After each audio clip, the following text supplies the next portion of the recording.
Hey guys, welcome back to Clownfish TV. This is Neon. I am here with Geeky Sparkles. Hello. And I think streamers are in for kind of a rude awakening. You know how Disney especially pivoted its whole model to, and Netflix is doing it too, releasing episodes weekly on streaming. Yes, they were trying to stop the churn. To stop the churn. They want to maintain their numbers. Well, now it's coming out that Samba TV is saying it doesn't work. It actually works better to just dump your show and let people binge it. Because people are just going to wait until it's all on and then just subscribe, then watch it all and leave anyway. Yeah, so this is really bad news for these streaming companies because they need to retain as many subscribers as possible. And for a show to continue, a lot of times they look at the watch time and the completion rate. Well, this is why I think Netflix is doing what they do, where they have the seasons of 5 episodes. 6 episodes, because then they know, okay, we got you this quarter, and we'll put another next season up in another quarter, and then we'll get you in that quarter too, because you're going to come in and watch it all and leave. Yes. And now this has been Disney's kind of MO since day one, but Netflix is starting to follow that too, and they're talking about, they're splitting their seasons up, and it's just not going to work. I don't think it's going to work very well for them. I think they're just trying everything they can try. Now they're like, oh, we'll throw some ads into them, into the streaming mix now, and it's like, it basically is just cable TV at this point. It's like pretty much just cable TV, but you have to wait every week, and Oh yeah, and people forget. A lot of times people forget because there isn't much must-see TV anymore. People forget. They're like, oh yeah, I watched 1 or 2 episodes of this thing, and it's like, oh, that's the finale already. That's what happens. Like I'll see it on Twitter or something like, oh, I watched the finale of whatever. I'm like, oh, I watched the first episode of that, and then I forgot it existed. Yeah. That's how good it was, or I got busy or whatever. And I personally have no concept of time. Oh my gosh, it's true. He'll go to the bathroom and he'll be like, for a shower, I'll clarify. And whoa, what are you talking about? Like, I was only in there for 10 minutes. And it's 45 minutes later. Hey, I have to and you can ask the kids because they're like, Dad, that's not true. I was talking 45 minutes. I was talking more like I'll tell somebody oh, that happened a couple of weeks ago, and you'll be like, that happens too. And you'll be like, no, that was 2 years ago. No, it was no, not that far. But the other day, for what it was, you were saying about, that was just a week ago. I'm like, honey, that was at least a month ago, at least. Yeah, he has no sense of time. It's ridiculous. Aliens is missing time. He tells you something's 10 minutes. It was actually 30 seconds. Whoa. So dismal Disney news here. Disney's stock hit I think a 52-week low. It was 78. It was down again. Yeah, under 78 this time. Mm-hmm. Wow. Yeah, it's not going to bounce back anytime soon. No. We're under $80 now. Remember, I'm afraid of what's going to happen when the investor call up the end of the year call comes in, and then everybody else is up.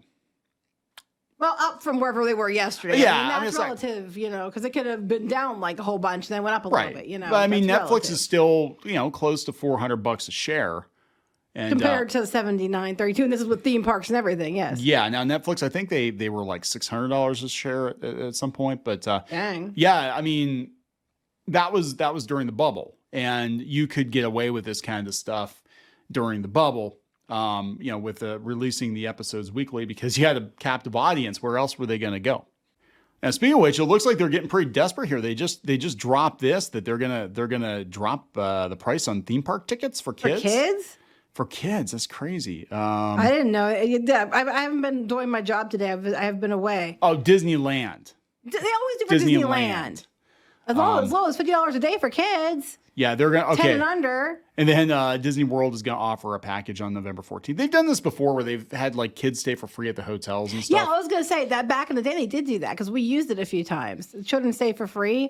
Our children got free tickets. No, they got the park for free. Yeah, so something like that. Yeah, it was something like that. The fact that they're doing this tells me that things are that tells me everything I need to know there. Really, really bad. Oh yes. They never offer sales and discounts, and it's the beginning of their new fiscal year too. Mm-hmm. That means that they have last year's results. They're chewing on those numbers, and immediately within a couple days of the new fiscal year, they're already offering discounts. Yes, it wasn't lost on me.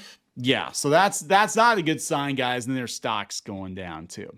So let's talk about this, because this is bad news for them, because that is their strategy. That's how they have been telling people they're going to maintain their audience. And that's why they were trickling out Marvel shows and Star Wars shows. Like you can see, like as soon as Ahsoka ends, they're rolling right into Loki, you know, and they always have a new show Loki's on. actually going to bring people. Ahsoka, I think Loki, started out, and then as people saw that it was going to be more of the same, it dropped off. Loki, the one that's going to bring people is Loki. So according to Samba TV, which is like the only company out there trying to objectively keep track of these streaming numbers, they said that 45% of households surveyed said they finished shows released in bulk, compared to only 39 who finished multi-part drop releases and 35% who finished weekly releases. I know I usually like to sit, unless it's a good K-drama that I'm really into or something like that, I'd rather watch things all at once, or, you know, I will finish a show as opposed to watching it in like piece by piece, week by week.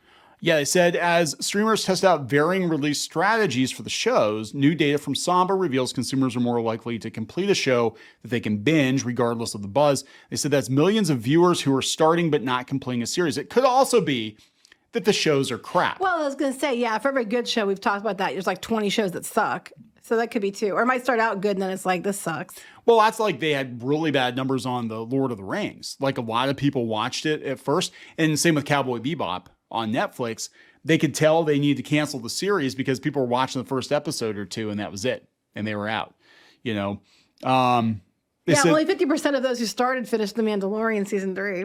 Wow, that's not good. That's not good at all. I mean, this is Star Wars. I mean, if you told me that at some point in time they would drop new Star Wars shows and movies and people couldn't be bothered to finish them, and it's Star Wars. I know it's Star Wars. I never would have believed it. And of course, the 70% of millennial respondents said that they would be more likely to keep streaming service. They release shows in bulk. I'm not millennial, but I prefer shows in bulk and release that way as well. She likes it. She likes it all I like in one bulk. big chunk. I do. According to the firm, 72% of U.S. adults surveyed identified themselves as binge watchers, with around 47% of households that watch top bingeable premieres, doing so in a 5-day period on average. So I think what happens is you have a chunk of time, and that's the problem with, you know, the whole must-see TV thing is like you have to set aside, okay, I got to remember this new show drops. I need to set aside an hour of my week to go watch this thing if I have time. Whereas it's like, oh yeah, I'm not doing anything on Sunday afternoon. I can just sit down and watch 4 or 5 episodes. You know, this thing. Plus, I think you're more invested a lot of times if the first episode or two doesn't hook you. Well, the problem I think with the Star Wars shows especially has been, and that's why I won't watch them anymore, even Marvel, I won't watch the shows until they're pretty much done. Because a lot of times, if you're watching it episodically, they don't flow together very well. Like, you need to watch it back to back to back for it to make sense or for not to lose interest. That's pushing it, I know. But I'm just saying, they flow better as if you watch them in one chunk as opposed to watching them episodically. And I think that has something to do with it as well. Yeah, so they said Netflix for sure is the one that people are coming back to. They said they're 1.5 times as likely to come back to Netflix. And then you look at the completion rate, you know, Disney Plus is like, what, 57%, and then it drops down to Hulu like 41%. So yeah, that's not good, but it could be the content too. It could be that Netflix is actually giving people what they want, and Disney isn't. That's also very Amazon possible. Isn't, and you know, it just depends on the show. And we don't know what shows they're watching for that completion rate on Disney. It could be old shows.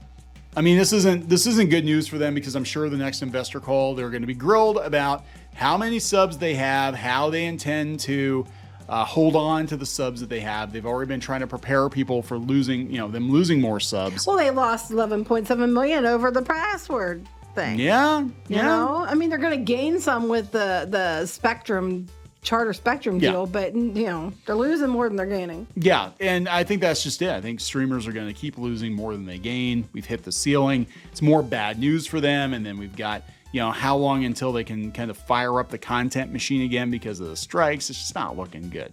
It's not looking good, guys. And I think we're going to have a very different Hollywood here pretty soon. Hopefully. We'll see. We'll see what happens. So we're going to wrap this up.